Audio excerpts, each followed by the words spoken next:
Bueno, estamos en horario. No sé, Paula, si querés respetar un poco el tema de los tiempos, si se Sí, suma después más gente, igualmente esta clase, digamos, en realidad es un encuentro, no es una clase. Ustedes saben que no va a haber clases en realidad sincrónicas, son espacios de consulta donde tenemos nosotros algunas elementos a partir de la gente que ha participado, que por suerte han sido varios estudiantes. Eh, eh, Vos, Paula, bueno, la que organizó la reunión de alguna manera está dando la entrada a algunos estudiantes más. Mientras esperamos, igual les aclaramos que la idea es que ustedes, más allá que los foros y las actividades no sean obligatorias, muchas, las mayorías no van a ser obligatorias. Es muy importante para nosotros que ustedes participen, que ustedes intercambien entre ustedes también ideas, amplíen o digan, uy, qué interesante lo que dijo esta compañera, me resulta que se relaciona con esto otro que yo pensé. Eso es muy importante porque inclusive aunque se equivoquen, está buenísimo, porque ahí nosotros tenemos la pauta de que puede haber algún entendimiento quizás no completo o errado, y eso ayuda mucho. Anímense, sabemos que no es fácil. A partir de, bueno, de este fin de semana, que hubo un problema con el aula virtual, por el momento no podemos enviar mensajes individuales, que por otro lado por ahí está bueno, porque así por ahí se vuelcan las dudas en el foro y no tanto en lo individual. Eh, digamos que la mayoría de las dudas siempre son comunes, son generales, salvo, bueno, por supuesto si hay algunas cosas particulares, ustedes pueden conseguir digamos, la manera de contactarse con nosotros. En todo caso, alguno que quiera en el foro decir, mira, yo quiero plantearte algo que es mío personal, si la mensajería sigue sin funcionar, de alguna forma nosotros nos contactamos con ustedes porque tenemos los mails de ustedes, ¿sí? Eh, bueno, eso un poco yo no quiero perderme en lo general, Paula, ayúdame por favor. bien, bueno, en medio que nos vemos, bueno, bienvenidas, bienvenidos, bienvenides. Nos alegra que se hayan podido sumar, teníamos dudas respecto de la convocatoria con todo esto que pasó con el aula virtual y los avisos y los tiempos, así que buenísimo. No, está bien, Gaby, la introducción, porque no deja de ser el primer encuentro sincrónico en el que nos vemos las caras algunos con algunas. Esto que decía Gaby yo lo retomo y bueno, en realidad, de la clase 2 que fue la que estuvimos trabajando esta semana, recién vi en el aula virtual que recién pude entrar que había dos participaciones en el foro, pero hubieron unas cuantas de la clase número 1.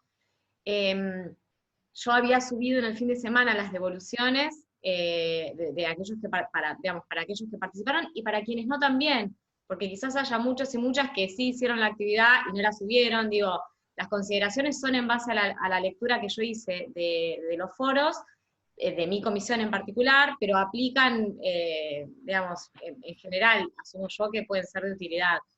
Y es muy importante que participen aunque no sean obligatorias, porque es la única manera que, que- que tienen ustedes y que tenemos nosotros de que haya un intercambio, de que no los agarre el primer TP o el primer parcial sin saber si estamos en la misma página, digamos. Más allá de los errores. Es muy importante que se manden. Eh, bueno, ahí está ingresando Matías Baigorra a TUTE, que es el otro profe de comisión. Estamos todos los profes de prácticos, así que pueden preguntar lo que quieran a quien quieran. Y en realidad estos espacios sincrónicos van a ser de consulta, es decir, la idea es que ustedes, que nos encontremos acá con las lecturas ya hechas, que es un poco lo que pasaría en nuestras clases de prácticos presenciales, ¿verdad? O sea, estaríamos trabajando sobre la lectura que hicimos y compartiendo dudas, inquietudes, incluso, no sé, intercambiando opiniones, pero lo importante es que ustedes se sumen a este tipo de encuentros y aunque no sean dudas, quizás algunas repercusiones, no sé, leí esto y pensé en aquello, lo asocié con esta otra lectura, lo asocié con esta otra experiencia. Digo, que ustedes puedan hacer dialogar las lecturas también con su propia experiencia y con la idea que ya muchos y muchas de ustedes tienen de qué es la educación, qué es la docencia, para qué estamos donde estamos. Un poco es hacernos esas preguntas, ¿no? Bueno, ya hablé un montón, así que Ah, no sé si vos querés decir algo más y si no habilitamos el espacio para consultas. No, no, pido disculpas que llegué tarde, justo estaba en otra reunión. Vieron que en el tiempo de Zoom las reuniones se cortan y empiezan en tiempo simultáneo. Así que les pido disculpas. Y bueno, darle la bienvenida a los que no he podido saludar en los foros. Y como decía Pau, lo importante del foro también no solamente es participar y volcar mi respuesta y listo, sino que también, bueno, en mi caso, mis estudiantes de mi comisión, les hice una pequeña devolución para que tengan en cuenta y que puedan seguir sumando, o a veces no es solamente darle una devolución y decirle está bien, sino también una invitación a, che, ¿por qué no pensamos esto juntos? O te dejo esta pregunta, este interrogante, así que bueno, como para que tengan un seguimiento y para que podamos también darle una espiralada a la materia, porque van a ver que lo que hoy empezamos a ver en el último TP lo van a volver a retomar y ya lo van a recontra resaber. Por eso, como decía Pau, que es importante, porque después a veces sucede esto, que llego con lo justo al primer TP, capaz que un TP lo zafo porque es grupal y después el parcial ahí, viste, cae todo, entonces para poder ayudarlos nosotros, qué mejor que tener estos espacios de intercambio, o bueno, los sincrónicos, los foros de consulta, ¿sí? Así que bueno, eso. Los dejo que hablen, así no los saturo tanto.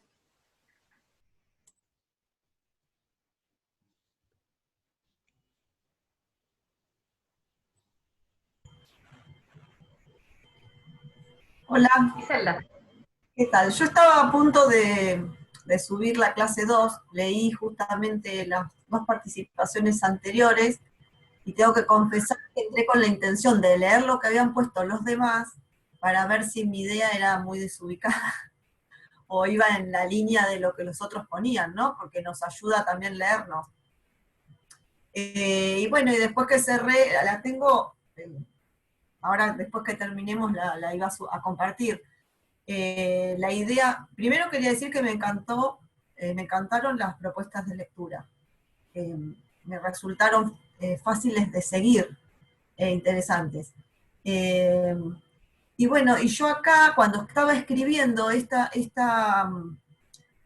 que nos hagan escribir, por ahí uno dice, ay, bueno, me tengo que poner a escribir, pero el esfuerzo que lleva a poner en palabras lo que uno piensa hace que cierren las ideas, ¿no? Y esto de poder enlazar los dos textos, porque yo buscaba a ver, en base a la guía de ustedes, dónde se unían estos dos autores.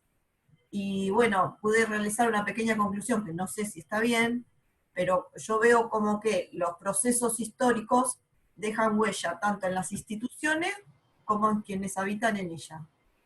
Y las personas que luego de pasar por estas instituciones buscan reproducir socialmente aquella trayectoria escolar que vivieron, y quizás lo vuelcan en las clases medias, vuelcan y buscan eso que ellos obtuvieron en la escuela, y muchas veces las familias marginadas o pobres ven en la escuela que se reproduce la pobreza a la cual ellos están sumidos, pero que en los dos casos hay una posibilidad de salir de ese lugar, ¿no?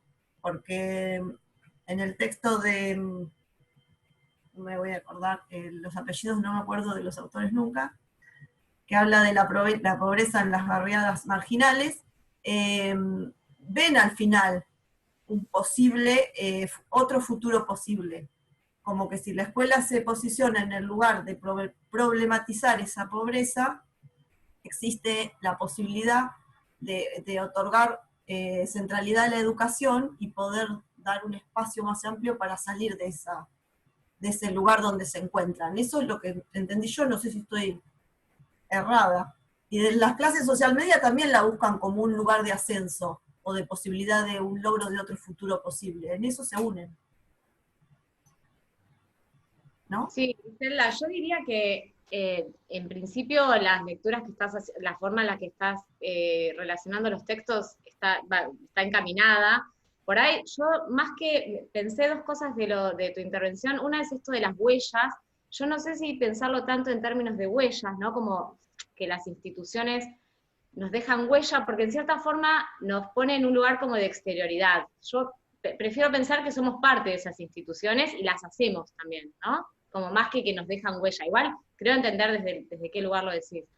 Y respecto de la forma en la que estabas describiendo cómo las familias de distintos estratos de la sociedad se vinculan con la institución escuela, que me parece que la lectura es adecuada, agregaría que Redonda y Sistit lo que hacen es introducir voces distintas respecto de esa visión de la escuela en los márgenes.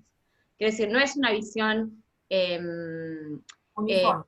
no es que sobre el final nos tiran una luz de esperanza, sino que lo que van haciendo es como tejiendo de qué manera, digamos, para determinadas familias la escuela es una oportunidad. Ellos van a decir incluso que es la única institución del Estado, Greenberg también, pero digo que es la única institución del Estado que se mantiene en los barrios marginales.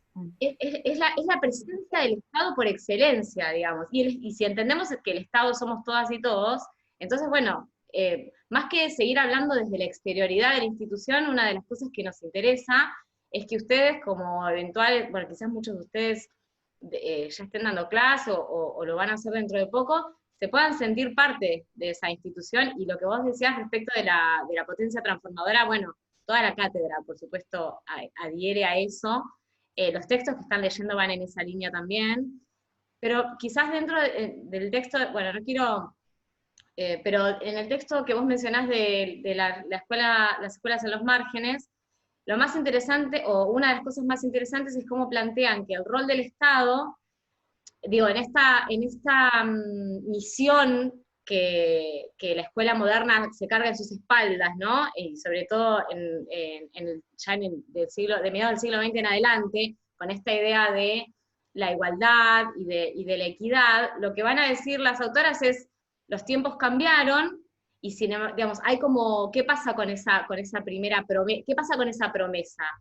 ¿De verdad las escuelas en los márgenes tenemos que enseñar lo mismo que en las escuelas a las que asisten estudiantes de otros estratos sociales, cuando ya de por sí toda esa población entra a la escuela en desventaja, con millones de desventajas desde el punto de vista socioeconómico? Digo, como en realidad lo que nos están invitando a preguntarnos tiene que ver con eso, con este discurso o esta promesa moderna de igualdad. Bueno, pero ¿desde dónde partimos para decir que en realidad hay que enseñarle lo mismo a todos, porque eso es generar igualdad, o eso es que la escuela sea socialmente igualitaria? Me parece que nos invitan un poco a esas preguntas, ¿no? Lo que pasa que con respecto, hola, ¿qué tal? ¿Cómo están? Buenas tardes. Paula, lo que vos decías de la escuela como la única institución que en representación del Estado está en algunos barrios frontera o barrios marginales. Lo que pasa que la escuela también ha ido ocupando espacios que la sociedad y el Estado va dejando sin cubrir. Entonces, la escuela como institución, como lugar de confianza de las familias principalmente, ocupa esos espacios. Entonces termina un poco en esto que acá hablaban, en esta mezcla de la sensación de, por un lado, de asistencialismo, o de ese lugar en donde que es el lugar único que puede producir un cambio, mostrar una realidad diferente, o ese otro espacio. Me encantó cuando daban ese testimonio de esa escuela en donde en el recreo, en los patios, en los paredones, había chicos que no eran... Yo trabajé en la escuela 4 municipal, que la escuela 4 tiene un paredón, yo soy docente, soy vicedirectora de una escuela municipal. Trabajamos con Griselda es la directora y yo soy la vicedirectora de la Escuela Municipal 12. Nosotros estamos estudiando Ciencias de la Educación. Y en la Escuela 4, que tiene un gran paredón, en los recreos era estar lleno de chicos. Yo cuando leí era eso, alumnos del turno mañana, alumnos que ya no venían a la escuela, era eso, era hablar con los de adentro, y también esa cuestión de pertenecer, de sentirse. Y te digo, si por ahí era alguno que había faltado y le decías, bueno, ¿querés venir, pasar un ratito? Es esa sensación, ¿no?, del lugar que ocupa la escuela en algunas, en esta sociedad, en estos barrios que describe Redondo, ¿no?, que trabajan. Me parece que pasa también un poco por ahí, ¿no? Quería retomar algunas ideas así como más allá de que, bueno, Cristina y Griselda pueden hablar de experiencias, seguramente miles. Y esa es una de las cosas que por ahí cada uno, cuando agarra los textos y se los pone a leer, cada uno lo va a leer desde el lugar de las propias experiencias y las propias biografías. Entonces, tampoco me da un poco de cosa que se inhiban por ahí chicos que por ahí hayan atravesado experiencias muy distintas o no tengan tantas lecturas. Nos gusta que se animen a saber que no todos tienen el mismo lugar de lecturas o de experiencias y todas son muy valiosas y todas son muy necesarias. Entonces por eso el foro está bueno también para poder intercambiar ahí todo, es decir, uy, yo nunca se me ocurrió, yo nunca atravesé esa experiencia. Bueno, todo esto está muy bueno y es muy valioso. Pero bueno, volviendo un poco a lo inicial y para enfocarnos una cosita nada más que quería decir, especialmente por ahí para aquellos que no tienen tanta experiencia, no tienen tanta experiencia en estas escuelas que, por ejemplo, nos traen Redondo y Thyssen.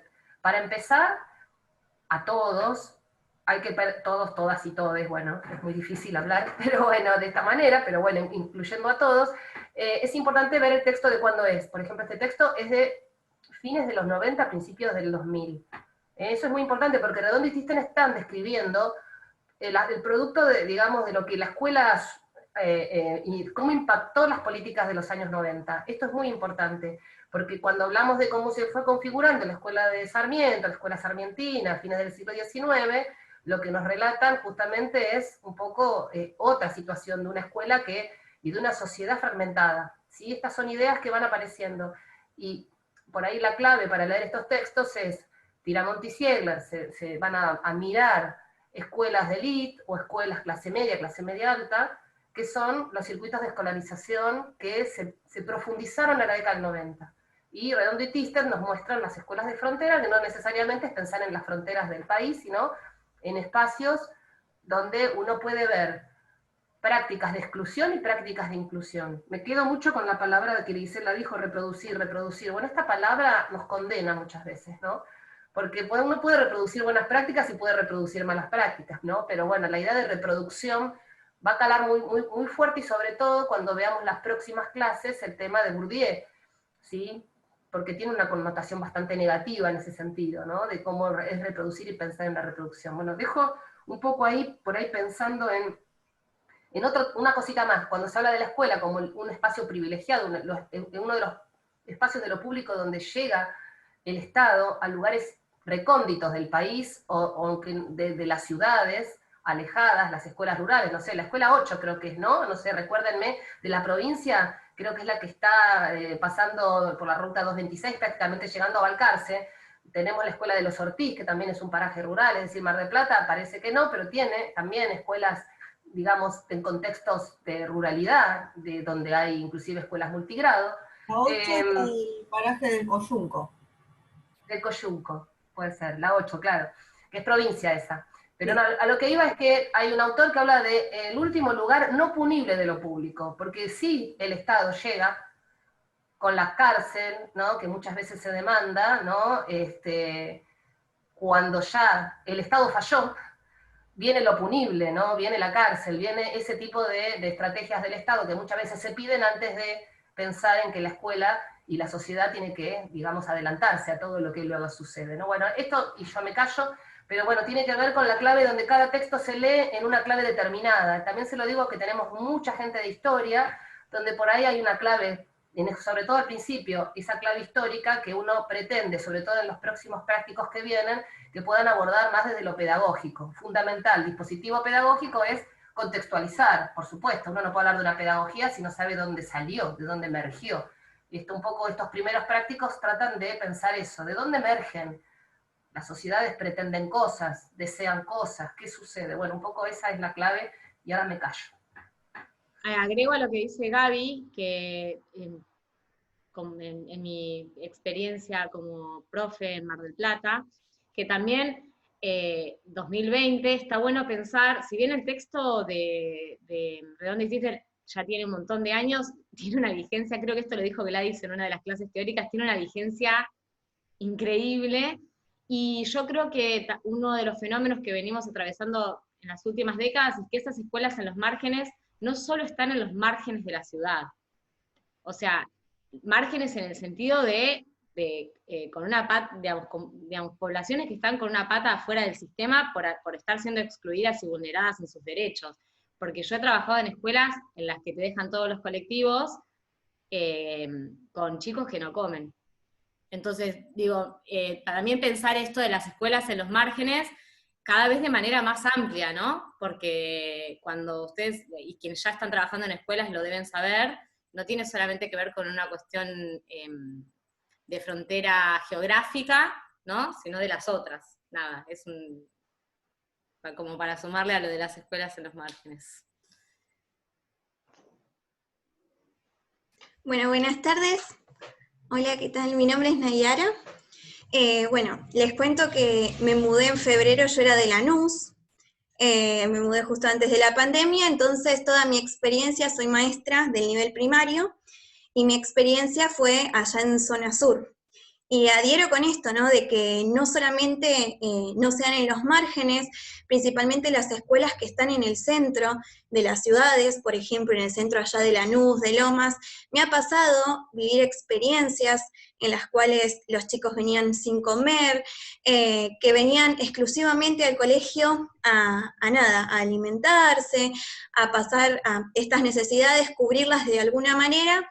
Y esto de reproducir, que decía Gabriela, también en cuanto a los docentes, ¿no? Porque en unas de mis prácticas uno estaba viendo clases y como los docentes quizás no afrontaban esta situación, sino que quizás copiaban cosas en el pizarrón y que los chicos copien y ya está, sin llevarlos a reflexionar, a pensar. Y sumado a eso, creo que hay algo interesante que también agrega el texto, que es cómo las comunidades comienzan a hacerse cargo de las escuelas, ¿no? Cómo los padres comienzan a interferir para ayudar y colaborar con esto de las cooperativas, y cómo intentan, de alguna manera, ver esta posibilidad que le da el colegio, interviniendo y colaborando con ellos. Esto creo que también es fundamental, pero bueno, ahí también se pone un poco en disputa esto de que el Estado, el rol que tiene, cómo interviene a partir de los recursos humanos, de los recursos económicos que le tiene que proveer a la escuela, en las cuales hay muchas falencias y esto está faltando, ¿no? Creo que todas las experiencias que tuve allá, particularmente, sirven para repensar estos textos. Bien, muy buen aporte, Nayara. Hay algo que me quedo pensando y es algo que desde que leí el texto de Redondo por primera vez y cuando era estudiante, por el año 2011, hace unos años, me encontré con una situación particular que justo aparecía en este mensaje que decía Nayara, no porque vos lo piensas así, sino por un mensaje que circula, que es esto de que en la escuela de los márgenes solo los chicos van por la comida, ¿no? En este mensaje, que a mí me quedó muy patente algo que había dicho una de las profesoras, que es cuando uno, por ejemplo, trabaja en esas situaciones o tiene la oportunidad y está en donde es el comedor, ahí tiene mucho que ver, o sea, hay algo que me quedó reflejado en esa experiencia que contaba, ¿no? No es lo mismo, como relataban algunos de los textos, que decía que iba un nene a veces iba con el tupper, si no tenía el tupper le daban una taza, en un cacharro, en lo que sea, le daban la comida, y el nene donde quería se sentaba, en donde, hasta con ese destrato, ¿no? Entonces, yo creo que hasta en esa misma situación que relatan las autoras, en la asistencia, uno enseña mucho, ¿sí? No es lo mismo poner un mantel, poner una mesa, sentarse, compartir, ¿sí? Y ahí me pareció interesante, no sé si lo pudieron destacar, pero en el texto, en una de las situaciones de las entrevistas, conmemora esto de que una de los directivos pone esta situación de que los chicos tenían que comer fuera del horario de clase, ¿no? Y que cuando cambian las autoridades, media hora antes de la jornada, el docente junto con los estudiantes almorzaban, ¿no? Y en el aula, ¿no? Para generar un vínculo y demás. Entonces me parece que eso también no son oportunidades desperdiciadas, me parece, que eso es también la mirada que nos tiene que quedar, eso, y lo que tiene que ver con este tercer mito, de que la escuela solo asiste, de que no se enseña nada. Bueno, en el simple acto quizás de darle el trato, la mirada, también estoy enseñando, y eso es lo que también nosotros como pedagogos, como futuros docentes, tenemos que pensarnos, que también me quedé pensando en lo que decía Paula, que estas oportunidades de pensarnos nos hacen también formarnos y así no quedar en pensar en la escuela como nosotros como fuera, ¿no? Y hacernos parte de esta escuela. Este es el desafío, porque de la escuela hablan todos, ¿sí? se habla en los medios de comunicación, en las noticias, en 023, en todas las páginas que nosotros encontremos, siempre vamos a encontrar algo de la escuela. Pero qué bueno que nosotros, que vamos a ser los protagonistas, ¿sí?, podamos ir pensando y valiéndonos de estas herramientas. Sí, completamente de acuerdo. Y les quería hacer una consulta. Yo el día domingo subí la reflexión. Creo que Gabriel había puesto reflexión 1 para responder. Puse responder ahí mismo. Y hoy entré para ver si lo habían visto, porque siempre tú te comentas algo y eso, y desapareció. No sé si es que por el tema de la plataforma se borró. En caso de ser así. Sí, se borró todo a partir del viernes a las 0 horas. Así que Listo. luego de eso, lamentablemente, lo tienen que volver a subir en lo posible. Perfecto. Listo. Bueno, entonces ahora cuando cortemos lo vuelvo a subir. Ahí quisiera decir... Les voy a dar un consejo. Siempre que trabajen en un aula virtual, cuando estén publicando algo, primero hágalo en un Word. Cuando terminaron de hacerlo en el Word y guardarlo, lo copian y lo pegan. Porque si uno trabaja en el aula, se corta la luz, la computadora se le acaba la batería, o lo que sea, me ha pasado, o se tilda, pierden todo. Y bueno, entonces además van quedando registros de lo que ustedes tienen. Esto que pasó, espero que no vuelva a pasar, pero lamentablemente todo lo que pasó el fin de semana se borró. No hay problema, sí, justo lo había hecho en un archivo, así que copio y pego. Gracias. Quería sumar a lo que había, a la experiencia de Nayara y lo que decía Tute respecto de Nayara hace un rato hablaba de otros docentes o las prácticas de otros docentes que ella había observado. Dos cosas, primero sobre eso que también está muy instalado en el sentido común y en esto de que todo el mundo habla de la escuela y todo el mundo habla de los docentes y todo el mundo habla de lo que nosotros hacemos y sobre todo de lo que hacemos mal, ¿no? Y sobre todo en los últimos meses. Que quizás está bueno tener una mirada crítica sobre la propia práctica, siempre primero, y también indefectiblemente la tenemos sobre la que hacen los demás, pero como también a mí me gustaría creer que somos parte de un grupo enorme de personas que tenemos una voluntad enorme de cambiar las cosas, o de cambiar un poquito las cosas.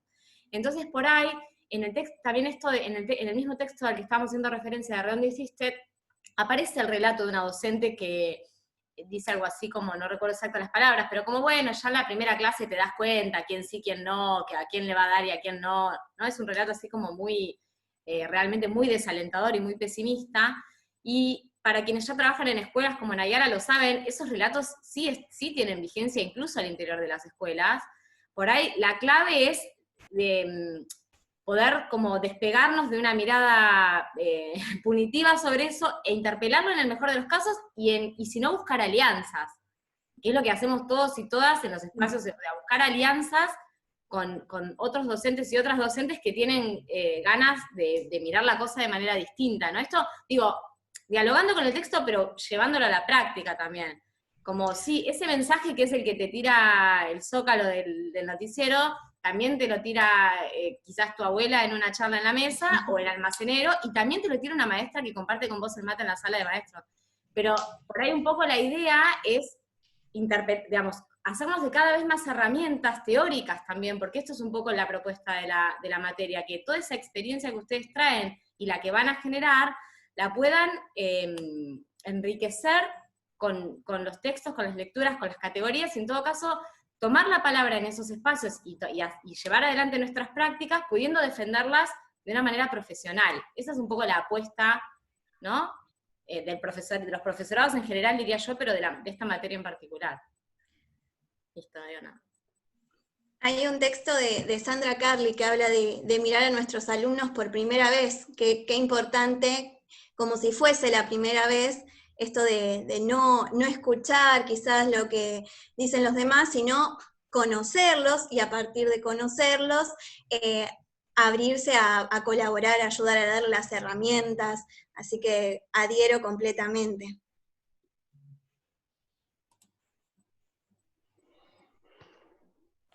Invitamos a hacer preguntas, si quieren en el chat. Hablamos demasiado nosotras. Y bueno, la idea es por ahí que hagan sobre todo preguntas respecto de, bueno, como decía Griselda, bueno, no me animaba a publicar, ahora voy a publicar, y bueno, mientras van pensando las preguntas. Pero lo voy a reformular igual.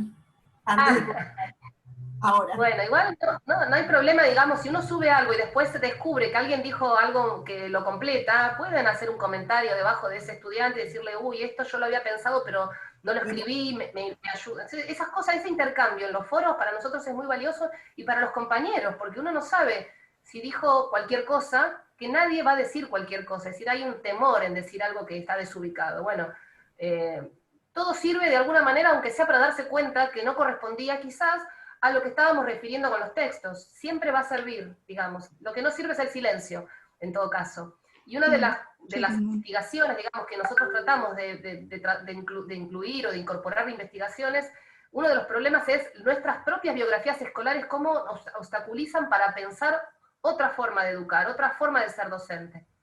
¿Sí? Yo tenía una pregunta, pero con respecto a la modalidad en la que nos vamos a mover ahora en este contexto de la virtualidad. Quería preguntar cómo iban a ser los trabajos prácticos. Sé que hay bloque 1 y bloque 2 con todos estos temas de los que venimos hablando, pero quería preguntar si iban a ser en grupos, si iban a ser individuales y cómo va a ser la modalidad en general para entregarlos. Nada de eso. Bueno, te contesto para vos y también para los que tengan la duda. En este momento lo que nosotros estamos haciendo, a diferencia de otros momentos antes, nosotros en la presencialidad lo que hacíamos, te dábamos las consignas del trabajo práctico, todos los textos, y te íbamos diciendo, bueno, esta clase vamos a trabajar esto, como estamos haciendo ahora, pero con la salvedad de que ahora no te estamos dando las consignas del TP.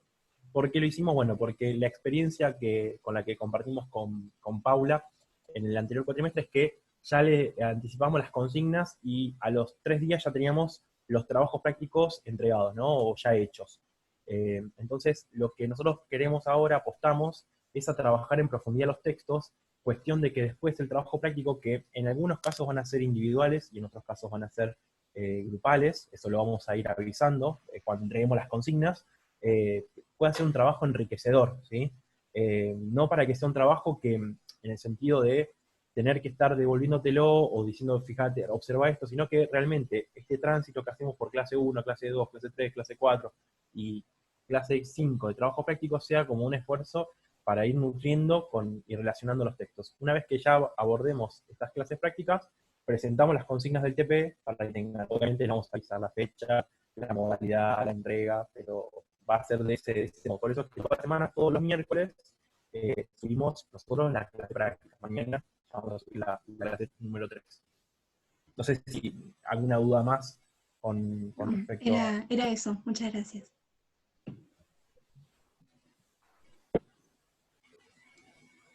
Sí, mi pregunta es, ¿cuándo van a ser los trabajos prácticos obligatorios? Bien. Miguel, como le estábamos hablando con Jimena, la idea es transitar estas clases, ¿sí? Nos quedan 5 clases prácticas y ahí vamos a presentar por el aula virtual las consignas a entregar de manera obligatoria, ¿sí? Obligatoria, que se va a entregar como tarea por el aula virtual. Recién ahí. Calculamos que son, Gaby, serían 2 semanas más, ¿no? Aproximadamente. 2, 3 semanas más. Sí. La actividad, es decir, no sé si lo adelantaste, porque justo, bueno, esas cosas de lo sincrónico acaba de llegar toda mi familia, que no estaba previsto.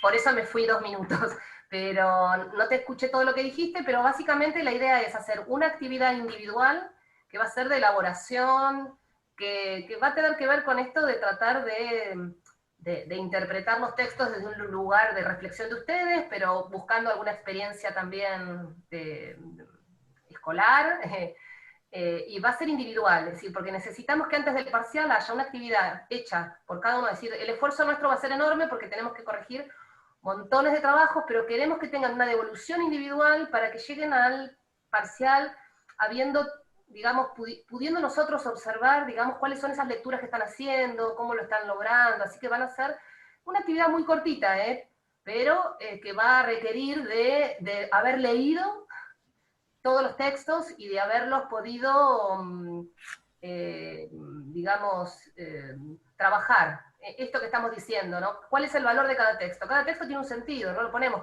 porque sí. Es decir, cada texto hay una orientación. Fíjense que nosotros ponemos en el trabajo práctico, bueno, este texto tiene, mírenlo desde este lugar, porque los textos se pueden abordar desde cualquier mirada, más histórica, más pedagógica, más cronológica, más... Es decir, hay montones de maneras diferentes de pensarlo. Entonces, bueno, la cátedra propone una mirada, y después inclusive se va a posicionar sobre algunas teorías pedagógicas, ¿no? Que son las críticas descoloniales, básicamente. Por supuesto que uno discute con ellos, y que todas estas teorías en general no deben ser nunca aceptadas como una verdad, al contrario, hay que discutirlas, siempre hay que discutirlas, pero discutirlas con fundamento. Es decir, no sé si lo dijo Paula al principio, pero nosotros trabajamos mucho luchando contra el sentido común. Todo el mundo habla de educación, pero nosotros tenemos que fundamentar, inclusive, tenemos muchas veces algún estudiante que está totalmente en desacuerdo con las teorías críticas y decoloniales. Bueno, si tienen otros posicionamientos, son muy valiosos, que lo compartan, que los discutan y que los fundamenten. Lo importante acá es fundamentar. Es decir, ¿quién lo dice? ¿Cómo lo dice? ¿Por qué lo dice? ¿Por qué discutís con este autor? ¿Por qué no estás de acuerdo? Bueno, ¿con qué otro autor lo contraponés? El yo pienso, es decir, salvo que uno sea Bourdieu o que sea Freire, a veces preguntamos qué es lo que uno piensa, pero uno piensa y lee a través de los textos. Y es importante que uno sepa, a veces uno tiene muchos años de docencia, agarrás un texto y decís, uy, esto yo lo hago así, pero bueno, es decir, ese marco que nos falta es lo que con las lecturas teóricas nos permite saber desde qué práctica estamos trabajando. Si nadie es ateórico o aideológico, todos tenemos un posicionamiento, hay que descubrirlo, porque también tiene implicancias. Entonces, cuando uno descubre desde dónde está trabajando, sabe cuál es el impacto en el otro, dónde lo coloca el otro. Entonces es muy importante que esas lecturas puedan dar cuenta de eso. Que cuando termine el cuatrimestre ustedes puedan decir, bueno, yo trabajo desde acá, o me gustaría trabajar desde acá, ¿no? Y no es nada fácil, porque todos queremos ser docentes críticos, generalmente. Y la verdad es que uno termina a veces siendo un docente muy tradicional, porque, bueno, porque lo interpela la propia experiencia, porque los pibes se te trepan por las ventanas, se te van. Docentes recontra críticos que he visto poner el banco en la puerta para que no se escapen los pibes. Y bueno, y somos muy críticos, pero la verdad es que hay que estar con 15, 20, 30 chicos dentro de un aula que no quieren y están cautivos en una escuela secundaria y no quieren, y no leyeron y no quieren hacer las cosas, ¿no? Digo, y me callo. Quería también queríamos habilitar la posibilidad de que hagan preguntas, porque estuvimos trabajando hasta ahora o girando en torno a los textos de la clase 2, pero si hay consultas sobre los textos de la clase 1, también es el espacio, digo, si tienen inquietudes o dudas, o incluso preguntas de las devoluciones que les hemos hecho de la clase 1, este es el momento también, porque es un poco la idea de esos encuentros quincenales, es poder, digamos, nos va a agarrar como juntando, ¿no?, dos clases, digamos, de 2 semanas distintas. Así que eso, que pueden preguntar también sobre la primera clase o las devoluciones, no hay problema.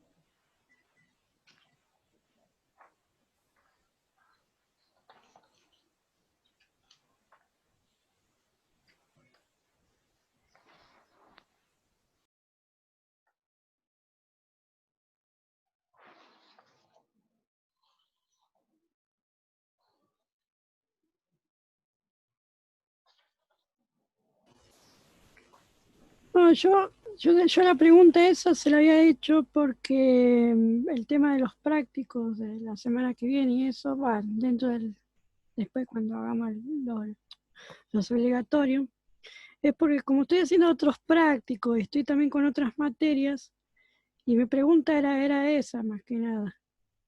Como ahora las preguntas que están mandando no son obligatorias, mejor de poder hacer los prácticos obligatorios las próximas semanas.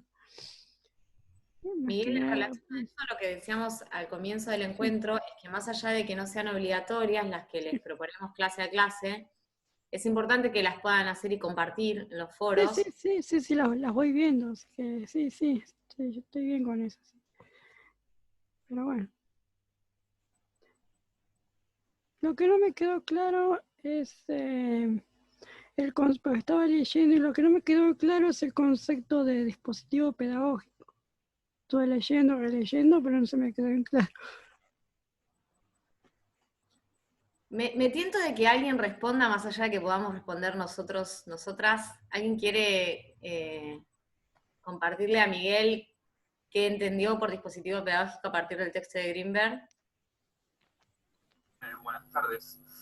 Yo lo que entendí por dispositivo, un dispositivo básicamente es un conjunto, una maquinaria que produce algo con un fin determinado.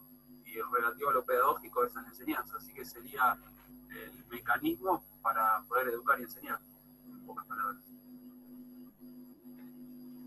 Gracias, Javier. ¿Alguien para sumarle a lo que empezó a formular Javier? Yo creo que cuando hablamos de dispositivos hablamos como de piezas que se ensamblan y eso hace que esa máquina que decía Javier funcione.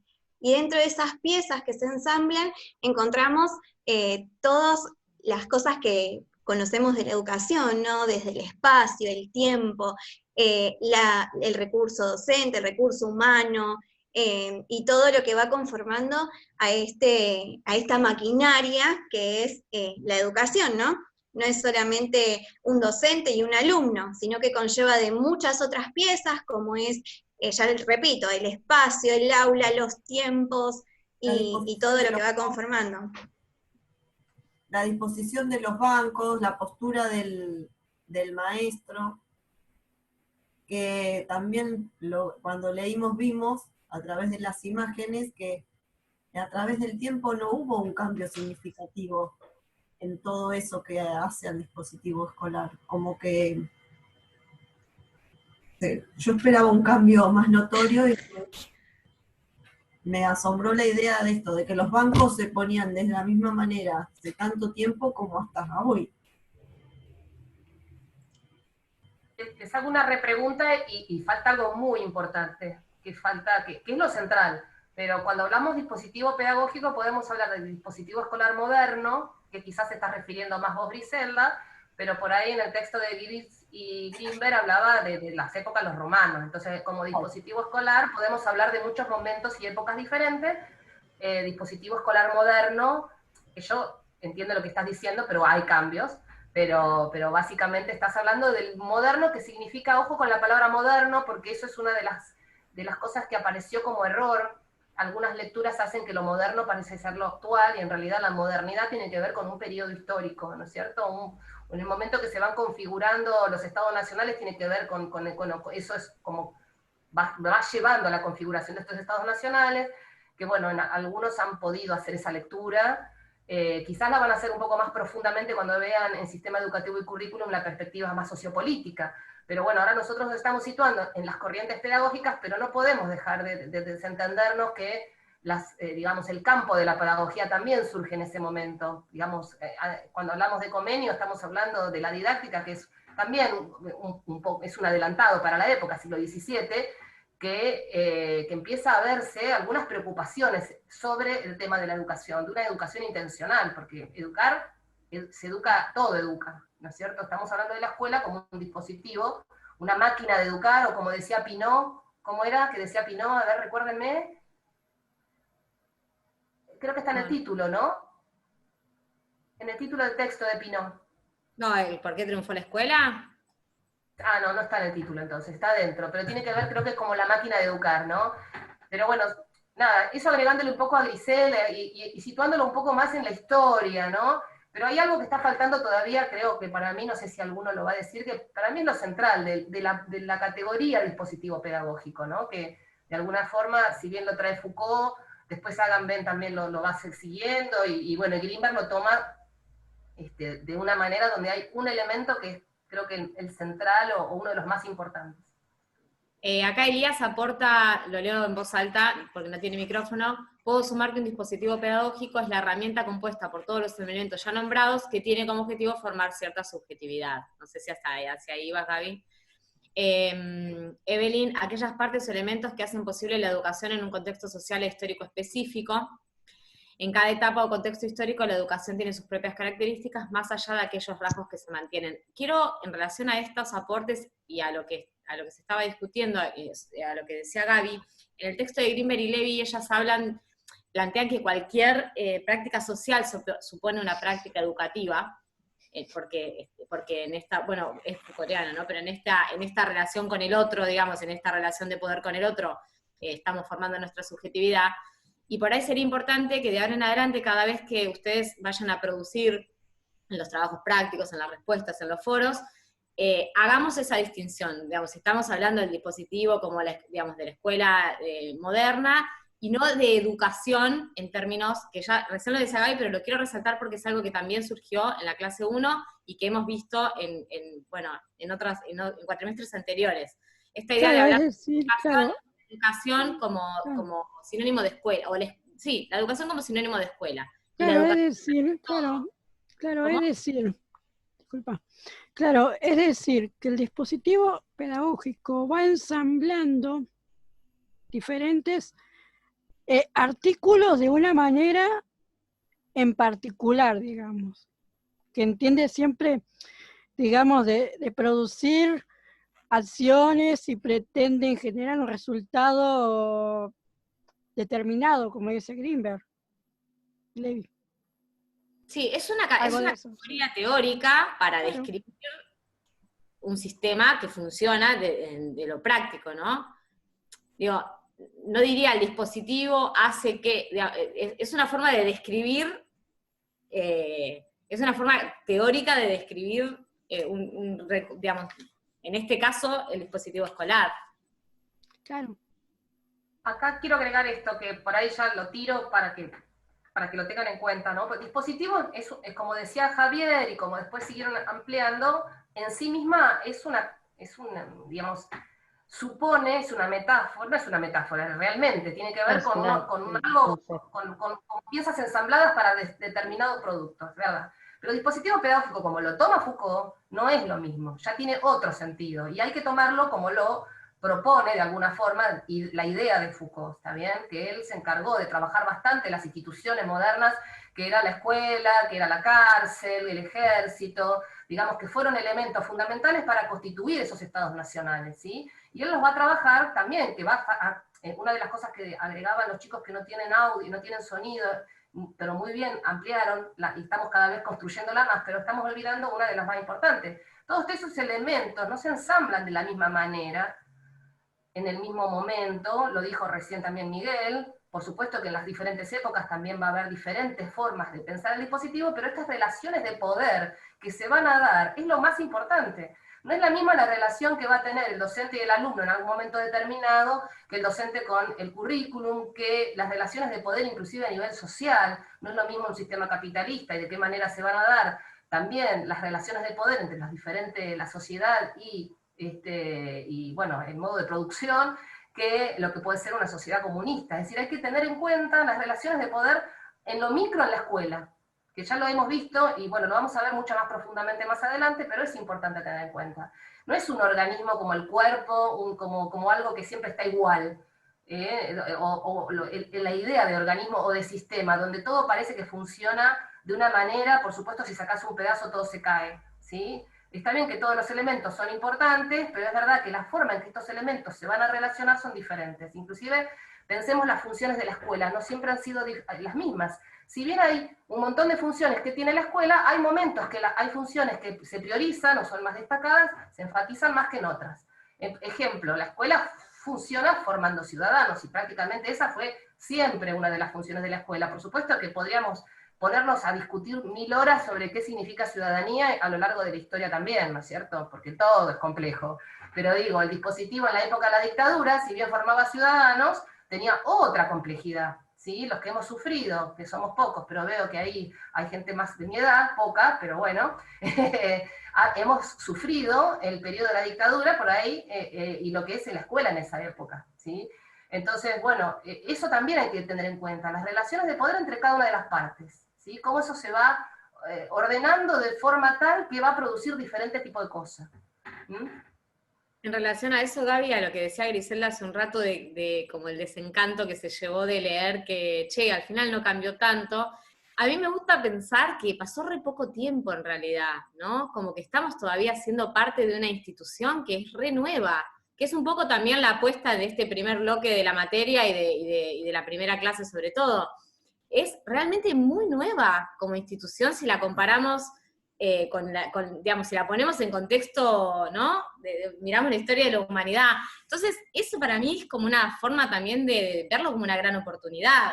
Digo, esto recién se está haciendo, se está cocinando, sí, se solidificó un montón, pero ¿cuántas cosas fueron tan sólidas en el pasado y después terminaron cayendo por su... Digo, me parece que está bueno también pensarlo como de manera más amplia, que sí, pareciera que está todo igual, pero yo adhiero a lo que dice Gaby, no está todo igual, y hubieron momentos mucho más negros y horribles que estos, y también están pasando cosas en la escuela muy poderosas que seguramente que ustedes son parte lo estarán haciendo y viendo.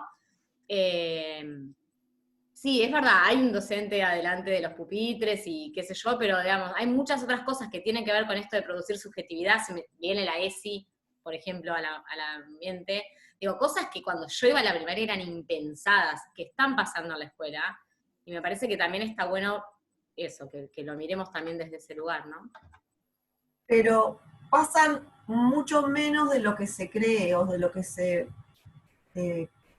desea, digamos, porque si bien vos, como decís, la ESI ya hace años que está la ley, las maestras que logran plasmarlo y poder transmitirlo son muy pocas. Se sigue enseñando muchas veces de manera muy tradicional y se cae en la reproducción otra vez de la propia trayectoria escolar vivida. Está bien esto de que es muy nueva y nos da la esperanza de poder cambiarla, pero bueno, hay que seguir intentándolo. Yo tengo esperanza, Griselda, vos sos directora de una escuela, imagínate, que estás pensando todo esto. O Todo sea, lo que hacemos día a día, lo que hacemos es para tratar de modificar y poder llevar esto y transformar y que el maestro esté en otro lugar. Sí. Igual a mí me parece que el tema de los dispositivos pedagógicos, viendo las fotos, yo creo que quizás ha habido algunos cambios que no se lograron, pero de forma, en cuanto quizás a la disposición de los bancos, o por ahí esta cuestión que yo veía las fotos de los actos, que a todos nos hacen ruido, porque hay muchas cosas en las que no nos está gustando, que yo creo que es esto lo que vos decís, Paula. Antes lo hacíamos y nos encantaba, y quizás ahora esta cuestión de los actos, de ya esta cosa de no formar, de que no suene un timbre, todas esas cosas están pasando. Entonces, yo creo que cambios importantes hay, pero acá juega muy fuerte el tema de las biografías personales, las formas que, como dijo Griselda, el tema de la ESI, se pone en juego las cuestiones personales, los tabúes, la formación hasta religiosa que cada docente tiene. Entonces, es como que los cambios, como vos decís, esta es una escuela muy nueva, entonces los cambios se van a ir viendo y se van produciendo. Pero, como dijo Gabriela, si nosotros comparamos esta escuela con la escuela por ahí donde nosotros fuimos a la secundaria, que era escuela de gobierno militar, nos daríamos cuenta que hubo muchísimas cosas que cambiaron. Tiene que ver también con los momentos históricos, ¿no es cierto? Y con los momentos sociales también. No es lo mismo, como decía yo en algunas cosas de las que estuve leyendo, y como que ahora decía, y le buscaba la fecha, y decía, claro, esto, sí, por ahí, como decías, en esta época histórica, o en este momento, podía pasar esto, pero bueno, después de esto hubo otras cosas que surgieron y que modificaron un poco. Así que cambios hay, pero que cuesta. Pero bueno, yo creo que esto, lo que ustedes decían, ¿no? El poder leer y tener un fundamento teórico para defender y para no ser opinólogo de la educación, de la escuela, que es algo que todo el mundo parece que nadie opina de un médico, nadie opina de no sé, de un ingeniero, pero sí de un maestro. Nos pegan por todos lados y no no dejarnos tampoco, no brindarnos a eso, ¿no? No multiplicar a veces esos videos, esas cosas que dan vuelta en las redes, porque terminamos siendo cómplices de algo que nosotros mismos no estamos de acuerdo. Me parece que en eso también nos tenemos que posicionar realmente como profesionales. Totalmente, Cristina, y un poco tratar de que estas categorías que estamos pensando desde lo teórico se nos hagan carne. Digo, somos parte de este dispositivo. Y si somos parte de esas relaciones de poder. Y si somos parte de esas relaciones de poder, tenemos la posibilidad de modificar. Entonces, como que también es eso, asumirlo en primera persona, asumirnos protagonistas de ese dispositivo y no mirarlo solamente con eso, digamos, mirarlo críticamente, pero desde un sentido de responsabilidad también. Y yo creo que quiero ir a trabajar a la escuela de Cristina y de Griselda. Digo, me parece como que está bueno también que pensarse en ese lugar de poder en el mejor sentido de la palabra, del sentido Foucaultiano, o sea, como lo estamos construyendo ese poder y bueno, y desde qué lugar, ¿no? Buenísimo. Yo soy una esperanzada, yo creo que si se quiere se puede y que estamos, que con esto de la pandemia nos ayudó a rever un montón de cosas con esto de la virtualidad y creo que va a ser un punto clave luego para repensar un poco, ¿no? De las prácticas, de aquello que funciona, de lo que no. Y también en el texto que leía de Pinot sobre los dispositivos, hablaba un poco, ¿no? De que hay prácticas que se siguen llevando a cabo porque son las más eficaces hasta el momento y hay otras que hay que rever. Y en esas que hay que rever, yo pongo granito de arena de que se puede si se quiere, ¿no? Y si todos empujamos de la misma manera. Retomo algo que puso acá Elías Telo, que creo que no tiene micrófono para hablar, no sé si lo han leído, pero dice, creo que cabe destacar que la configuración de subjetividad y la disciplina no recae solamente en el estudiantado, sino que también condiciona a cada integrante perteneciente a esa estructura, ya sea estudiantes, preceptores, directivos, y eso es así, en realidad este dispositivo a cada uno nos va a colocar en un lugar, de acuerdo también a estas relaciones de poder que nosotros decíamos, y también nos performa, nos dice cómo tenemos que ser como docentes, cómo tenemos que ser como alumnos, cómo tenemos que ser como directivo, cómo debe ser la escuela, cómo deben ser las prácticas, ¿no? Todo eso está en este dispositivo de alguna forma, implícito o explícitamente. A veces es explícito y generalmente es absolutamente encubierto, pero no porque sea algo escondido, sino porque no lo vemos. Está inclusive, por eso revisar las propias biografías es fundamental, porque uno hace que ya nuestra subjetividad está configurada de esa manera, es decir, no es imposible romper con eso, pero primero hay que verlo para poder romperlo, primero hay que verlo para poder cambiarlo, y así todo, es muy difícil cambiarlo.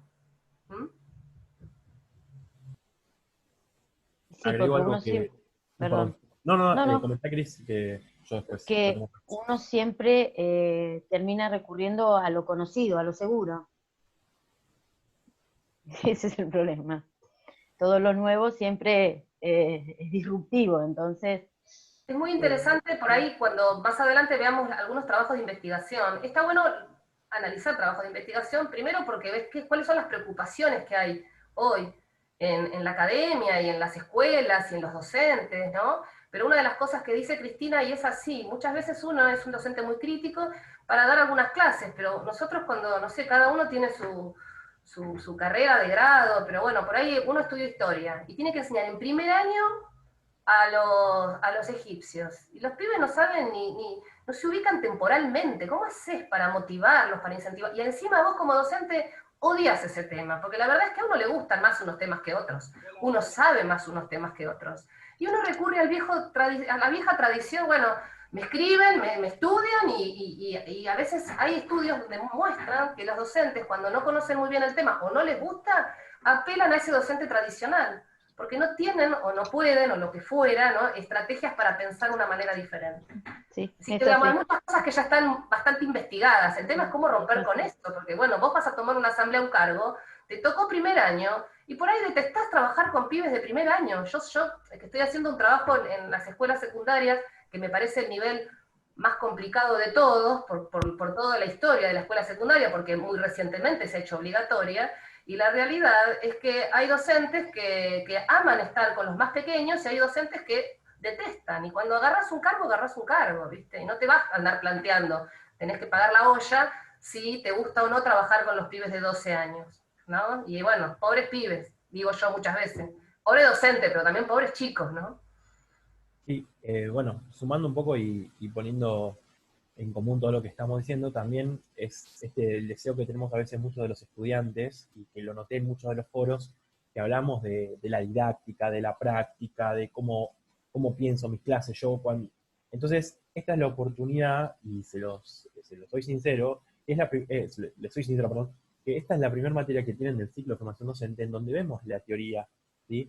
Y a veces la teoría colabora con la práctica. Entonces, también permitamos leer, ¿sí? Comprender, como decía Gaby, criticar, cuestionar, ¿sí? Porque eso después va a moldear nuestra práctica, y así también nuestra práctica va a moldear nuestra teoría, ¿no? Entonces estamos a veces con ese deseo de no, yo ya quiero ir al aula porque se aprende a dar clases en el aula. Bueno, vamos a ver en realidad cómo se aprende a dar clases en el aula, sin un marco teórico.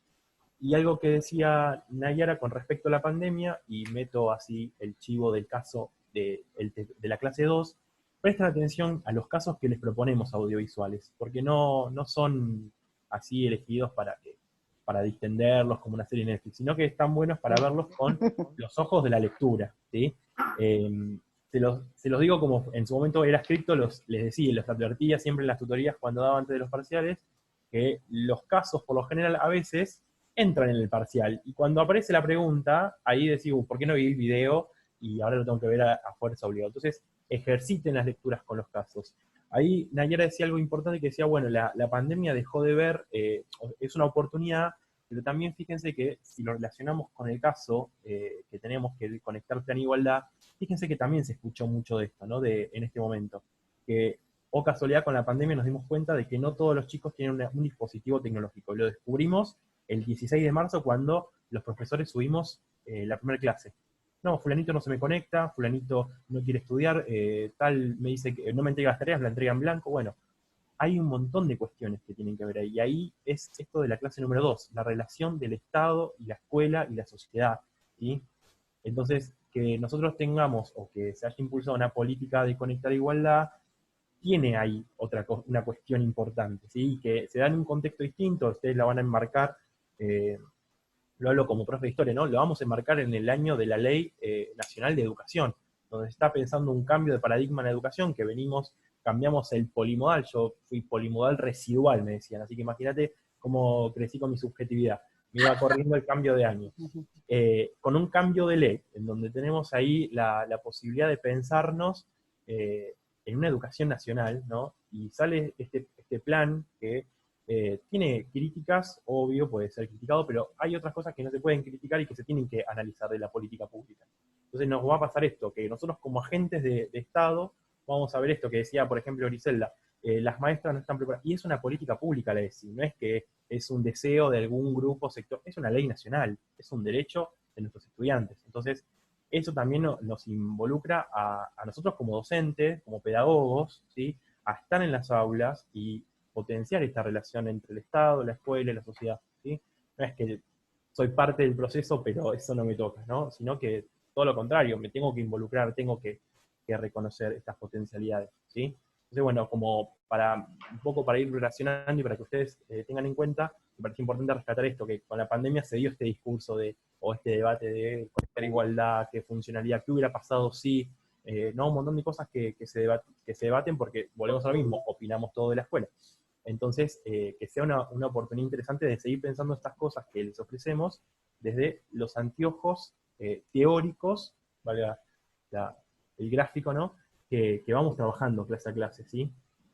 Quería agregar, y en relación a lo que Gaby también decía hace un rato respecto de la propia biografía y de que cuán difícil es muchas veces romper nosotros mismos con la forma en la que aprendimos, que es como la mayor práctica, imagínense, de los 6 años hasta los 18 como mínimo, digo, la cantidad de años que estamos inmersos en una forma de concebir el aprender y el enseñar, y cómo eso nos condiciona. Nosotros, clase a clase, les compartimos unas preguntas que son de carácter autobiográfico, digamos, para invitarlas a que puedan pensarse pero no desde un lugar, quiero aclarar esto porque hubieron algunas consultas, creo que fue en el foro, de se entrega el diario, ¿qué hacemos con este diario? ¿Para qué este diario? Y me di cuenta que quizás nosotros sin querer habíamos dado por sobreentendido cuál era la finalidad de ese instrumento. Un poco la idea es que sea una forma de, no desde un punto de vista psicologicista, porque no estamos preparados ninguno para eso, sino para que ustedes puedan hacer dialogar su propia experiencia con los textos que estamos leyendo. Digo, el texto de Tiramonte y Ziegler que habla de la educación de las élites, bueno, quizás haya varios y varios de ustedes que fueron a escuela privada. Quizás sus familias eligieron esa escuela por determinada razón. Digo, poder pensarse en relación, en diálogo con los textos es un poco la apuesta de ese diario, que no van a tener que compartir, sino que nos parece que acompaña este sentido de la formación docente, o sea, este sentido de ir configurándonos en nuestro ser docente, que siempre va a estar en permanente, bueno, ojalá esté siempre en permanente construcción y deconstrucción, ¿no? Pero, digo, como un poco esa es la idea, que las preguntas apuntan a ver, bueno, si vos leíste todo esto, ¿y qué tiene que ver esto con tu historia como estudiante? ¿Qué tiene que ver esto con tu historia como futuro docente? ¿Cómo te estás pensando? ¿Con quién te...? Digo, un poco es esa la apuesta del diario. Nada, lo aclaro porque Gaby retomó lo lo autobiográfico y estaba esa pregunta en el foro el otro día sobre el diario como instrumento. Me pareció una propuesta excelente la del diario y la de poder reflexionar cada uno sobre la propia experiencia y tenerlo como una referencia personal a lo largo de lo que es la cursada, ¿no? Cada pregunta, cómo incide en cada uno, para poder después, como sugiere, pasado el tiempo, retomar esas preguntas y ver a lo largo del tiempo que nos lleve, digamos, cursar la carrera, en base a la referencia.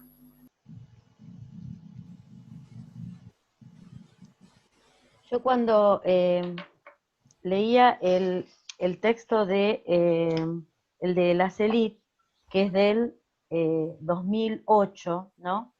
Yo pensaba, cuando acá habla de clase media alta y alta, yo pensaba como, volviendo a decir esto de los textos y los años, ¿no? Quizás unos años atrás, esto mismo que habla en este texto de la elección de ciertas clases sociales hacia algunas escuelas, eso se daba, pero con la escuela pública, o sea, no con las escuelas privadas. Había una clase media alta, en donde buscando las familias esta mejor elección de escuela, de educación, elegían antes que la escuela privada, la escuela pública.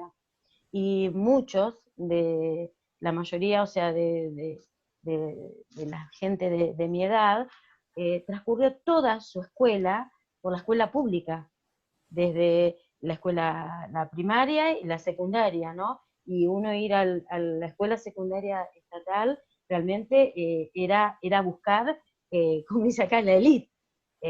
Y como, bueno, el texto, seguramente si lo hubieran escrito 20 años atrás, hubiera hablado de lo mismo, pero desde una educación pública, ¿no?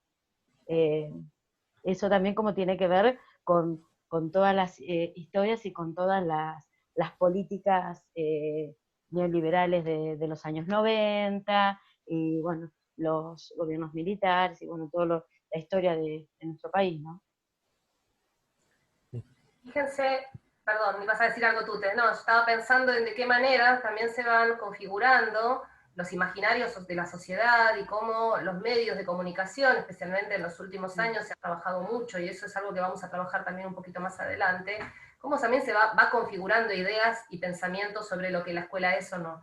En la década del 80 y principios de los 90 había un bombardeo muy fuerte a nivel mundial y en nuestro país de que todo lo estatal era malo, era lento, burocrático, y todo eso fue generando esta idea de que mejor lo privado, ¿no? Y eso, bueno, creo que se ha encarnado en muchas personas, inclusive toda esta cuestión de lo individual, ¿no? La salida individual, que tiene mucho que ver con nuestra sociedad moderna y nuestra sociedad moderna capitalista, claramente.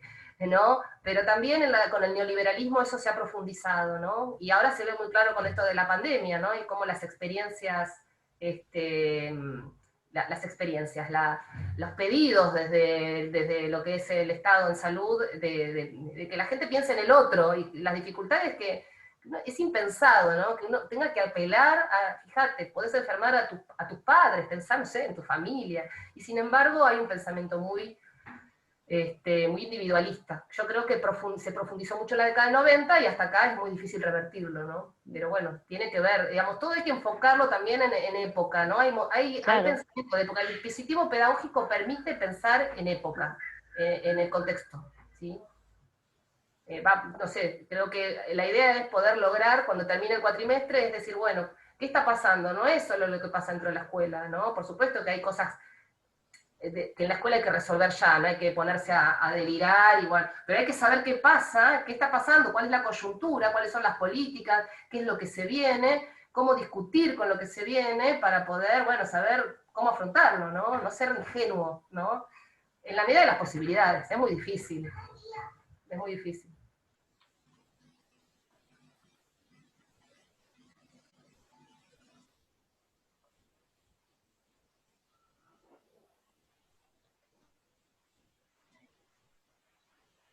¿Alguien quiere hacer algún otro aporte, alguna otra consulta respecto de los textos o bueno, o alguna otra de las cosas que hemos trabajado estas semanas?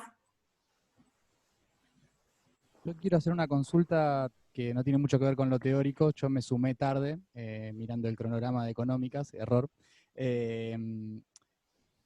Recién leí un par de textos teóricos, también arranqué al revés, ahora veo que capaz hubiera empezado por la práctica, pero bueno, pensando en el próximo encuentro, quiero saber qué me recomiendan, si enfocarme en tratar de hacerlos prácticos para tenerlos para el que viene, o si tienen un orden, digamos, pensado, como que me conviene en realidad arrancar por el práctico 1, después por el 2, o digamos, puedo arrancar por cualquier lado, no sé si me explico. Porque es como que ahora no tengo mucho material para aportar, porque no lo leí.